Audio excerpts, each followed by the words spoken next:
Bonsoir mes très chers amis. Nous sommes le week-end et comme le week-end,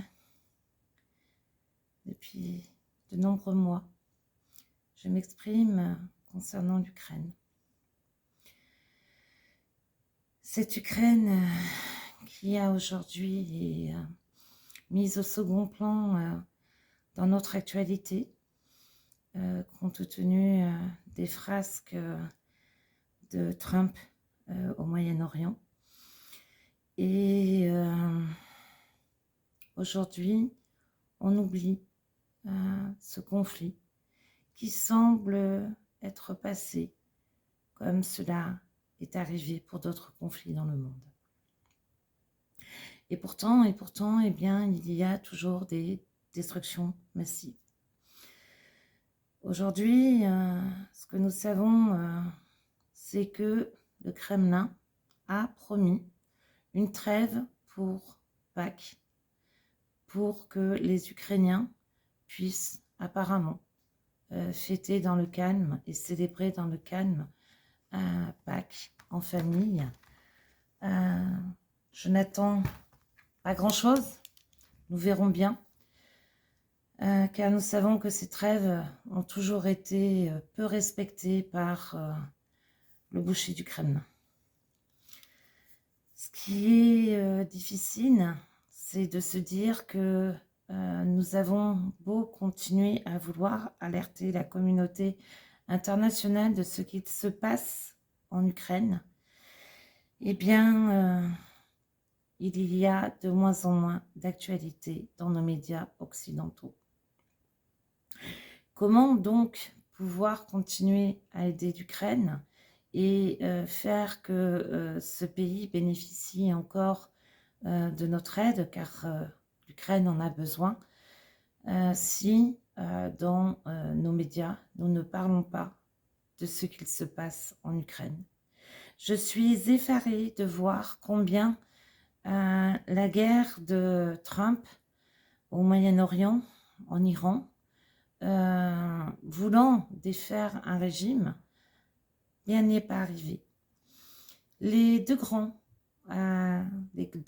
puissances, d'après la guerre de 39-45, aujourd'hui, ont prouvé leur faiblesse.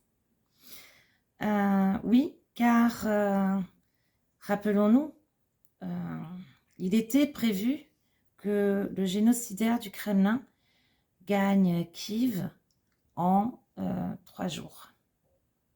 Or, nous avons vu que les Ukrainiens, petit à petit, ont repris leur territoire. Certes, d'autres territoires ont été occupés, puis désenclavés à nouveau, et les Ukrainiens ont eu l'audace d'aller à Koursk et de se battre.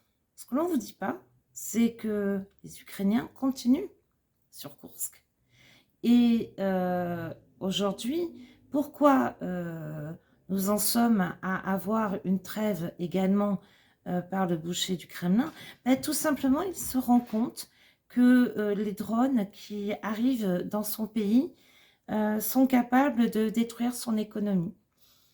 Ce petit pays qui est l'Ukraine par rapport donc à la Russie tient tête et tient tête encore. Nous avons effectivement là la preuve que le sang des Cosaques, ces valeureux guerriers, coule toujours dans les veines de l'Ukraine. Aujourd'hui, du moins ce week-end, l'Ukraine va donc fêter Pâques pour la majeure partie de ses habitants. Et Pâques, c'est important, c'est la résurrection du Christ pour les orthodoxes et les catholiques. Et c'est une hyperbole que je veux utiliser pour montrer que quoi qu'il se passe, quoi que veuille faire le boucher du Kremlin, eh bien, l'Ukraine résiste encore et encore. Même, elle a mis à mal le souhait d'offensive du Kremlin En lançant des contre-offensives et en gagnant ces contre-offensives, aujourd'hui, nous sommes à plus de 500 km² de reconquis en Ukraine. Et ça, on ne vous en parle pas. Et pourtant, l'Ukraine a aujourd'hui besoin d'armes pour continuer cette reconquête. Pourquoi? Parce que si elle est en capacité de reconquérir ces territoires, cela prouve bien que la Russie a aujourd'hui des difficultés pour avancer et des difficultés pour se battre. Ce qui est rassurant. Et d'autre part, nous devons continuer cet effort pour permettre à l'Ukraine de renaître de ses cendres, de vivre libre et de pouvoir vivre dans la joie, dans l'amour et la liberté en retrouvant l'intégrité de son territoire. Slava Ukraini, Heroyam Slava, Slava Nazi, Smert Vor Ukraini, Ponadouce.